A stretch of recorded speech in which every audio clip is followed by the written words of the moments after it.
Hello and I welcome to all my channel The Voice. तो इस video में हम बात करेंगे कि जो इज़राइल और हमास का जो युद्ध चल रहा है उस पर क्या लेटेस्ट अपडेट है, क्योंकि आज 11 दिन होने को आ गए हैं और अभी तक वो वॉर ऐसे के ऐसे ही चल रहा है।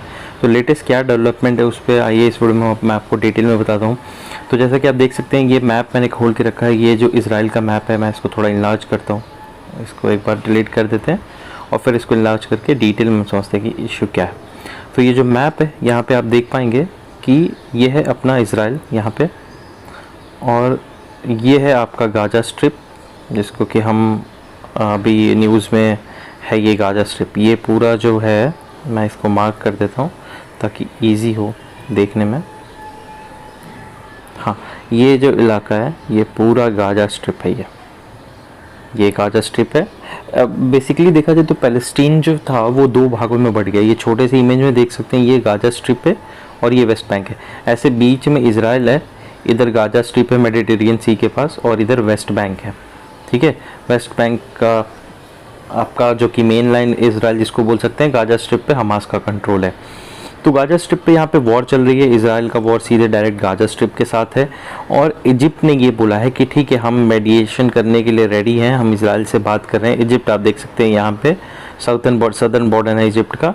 और जैसा कि आपने सुना ही होगा कि इज़राइल ने बोला था कि जितने भी सदर्न बॉर्डर में लोग रह रहे हैं वो खाली करके चले जाए मेनलैंड में, मतलब इस तरफ वेस्ट, क्योंकि सबसे ज़्यादा जो हमास का बेस लोकेशन है वो सदर्न बॉर्डर की तरफ ही है। तो इजिप्ट ने अभी इज़राइल और यूएस एग्री हुए हैं 5 आवर्स के 5 घंटे के ये सीज़ फायर्स के लिए, जिसमें कि कुछ ह्यूमैनिटेरियन एड दिया जाएगा उनको। मतलब हमास को नहीं बेसिकली, क्योंकि सिर्फ हमास ही नहीं है पूरे गाजा स्ट्रिप में, सिर्फ हमास नहीं रह रहा है, वहाँ पे आम फ़िलिस्तीनी भी लोग रह रहे हैं, तो उनके लिए ह्यूमैनिटेरियन एड दिया जाएगा। उसके साथ साथ वहाँ पे वाटर सप्लाई को रिज्यूम किया गया है। तो पहले जो वाटर सप्लाई बंद थी उस वाटर सप्लाई को वापस चालू कर दिया गया है। उसके बाद जो यूएन के चीफ थे एंटोनियो गुटेरेस, उन्होंने ये कहा है कि ह्यूमैनिटेरियन एड देना ज़रूरी है, क्योंकि ये सिर्फ हमास नहीं है यहाँ पे। इतने बड़े इलाके में सिर्फ और सिर्फ हमास नहीं रह रहा है, यहाँ पे और भी लोग हैं, फ़िलिस्तीन के लोग हैं, तो लोगों का इसमें कोई कसूर नहीं है, ऐसा एंटोनियो गुटेरेस का कहना है। हमला हमास ने किया है तो सज़ा सिर्फ और सिर्फ हमास को मिलनी चाहिए, ना कि आम लोगों को।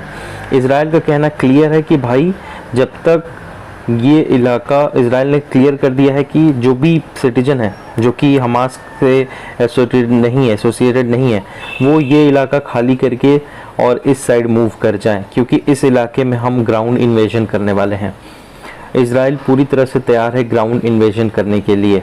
और ग्राउंड इन्वेजन क्यों ज़रूरी है, क्योंकि आप खुद सोचिए कि अगर किसी बिल्डिंग में कैप्चर लोग हैं, अगर ये 10 माले की बिल्डिंग है और इस पे लोग कैप्चर हैं, और अब सपोज़ कीजिए कि 3 माले में नॉर्मल पब्लिक ले रही है, फिर 2-3 माले में हमास रह रहा है, तो आप इस पूरी बिल्डिंग को बॉम्ब से नहीं उड़ा सकते। क्योंकि एक टेररिस्ट ग्रुप के लिए किसी को मारना बहुत इजी होता है, बट एक कंट्री के लिए, रिस्पॉन्सिबल कंट्री के लिए ये करना इजी नहीं है। तो इज़राइल को यहाँ पे बहुत ही माइन्यूटली जाके वहाँ पे सर्च करना पड़ेगा, सर्च ऑपरेशन करनी पड़ेगी। वहाँ से लोगों को, जो इनके बंधक बने हुए हॉस्टेज जो हैं, उनको फ्री करवाना पड़ेगा। और ये होगा हैंड टू हैंड फाइट में।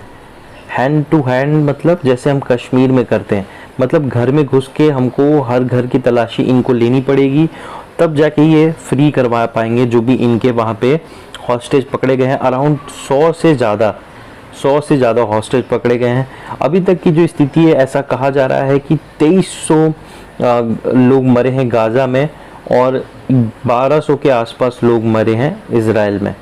ये अपडेट है अभी तक का लेटेस्ट अपडेट, जब तक मैं ये वीडियो शूट कर रहा हूँ।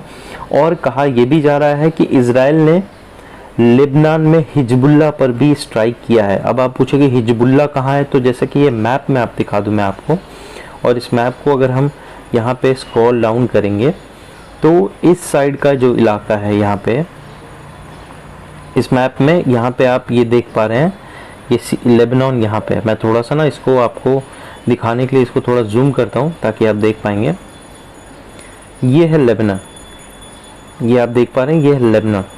ये नॉर्थ में सटा हुआ है इज़राइल से, लेबनान है, नॉर्थ बॉर्डर है। यहाँ पे एक आतंकवादी संगठन रहता है हिजबुल्ला, और ये सिर्फ आतंकवादी संगठन ही नहीं बल्कि ये गवर्नमेंट में भी पार्टिसिपेट करता है। 20% इनके वहाँ पे एमपीज भी हैं जो कि सरकार चलाते हैं।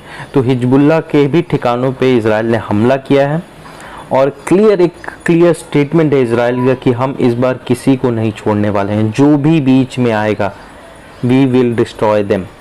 और उनका ये कहना है कि हमास को वो ख़त्म करके रहेंगे। आप यहाँ पे देख सकते हैं कि क्रॉसिंग जो है मतलब क्रॉसिंग इन द सेंस कि जो गाज़ा और इजिप्ट बॉर्डर है उसको वापस ओपन किया जा रहा है। यहाँ पे यूएस ने भी इन्वॉल्व होकर ये कहा है कि आपको थोड़ा ह्यूमैनिटेरियन एड देना पड़ेगा, क्योंकि बहुत 1300 से ज़्यादा बिल्डिंगें गिरा दी गई हैं। अब इतनी ज़्यादा बिल्डिंगें गिरी हैं तो ऑफ कोर्स यहाँ पे लोग रहते होंगे, उन लोग को जाने के लिए पैसेज तो चाहिए। लोगों ने थोड़ी हमला किया, आतंकवादियों ने किया है। अब ये भी आइडेंटिफाई करना मुश्किल होगा इजराइल के लिए कि कौन लोग आतंकवादी हैं और कौन आतंकवादी नहीं है। ये कैसे आप आइडेंटिफाई करेंगे? तो ये बहुत बड़ा टास्क होने जा रहा है इजराइल के लिए, और ये आप मान के चलिए कि ये वॉर 1, 2 या 10 या 30 दिन में ख़त्म होने वाली नहीं है। ये वॉर ठीक यूक्रेन और रशिया जैसे लंबे चलने वाली है। ये क्लियर कट है कि ये वॉर लॉन्ग पीरियड के लिए होने वाला है। ये बहुत लंबा चलने वाला है वॉर, क्योंकि एक दिन में ख़त्म होने वाला बिल्कुल भी नहीं है। अब इजरायली फोर्स तैयार है, बस ऑर्डर का वेट कर रही है। पूरे गाजा बॉर्डर पे इजरायली फोर्स रेडी है। जैसे ही ऑर्डर मिलेगा वो लोग इन्वेड करेंगे इजराइल में, और उसके बाद हैंड टू हैंड कॉम्बैट, जैसे कि अफगानिस्तान में अमेरिका का, अफगानिस्तान में ही रशिया का, यूक्रेन में रशिया का जैसे कॉम्बैट चल रहा है, सेम वैसे ही कॉम्बैट अब चलने वाला है इजराइल का हमास में, गाजा में सॉरी। प्रॉब्लम और एक इजराइल के लिए अच्छी बात है कि गाजा बहुत बड़ा इलाका नहीं है जहाँ पे मतलब बहुत टाइम लग जाए, लेकिन बहुत छोटा इलाका भी नहीं है। तो ये था गाजा और इजराइल के वॉर का अपडेट। तो अगर आपको वीडियो अच्छी लगी तो प्लीज़ एक लाइक कर दीजिएगा, चैनल को सब्सक्राइब कर दीजिएगा। मैं आपसे अगले वीडियो में मिलता हूँ, तब तक के लिए अपना बहुत बहुत ख्याल रखिएगा। Thank you and take care.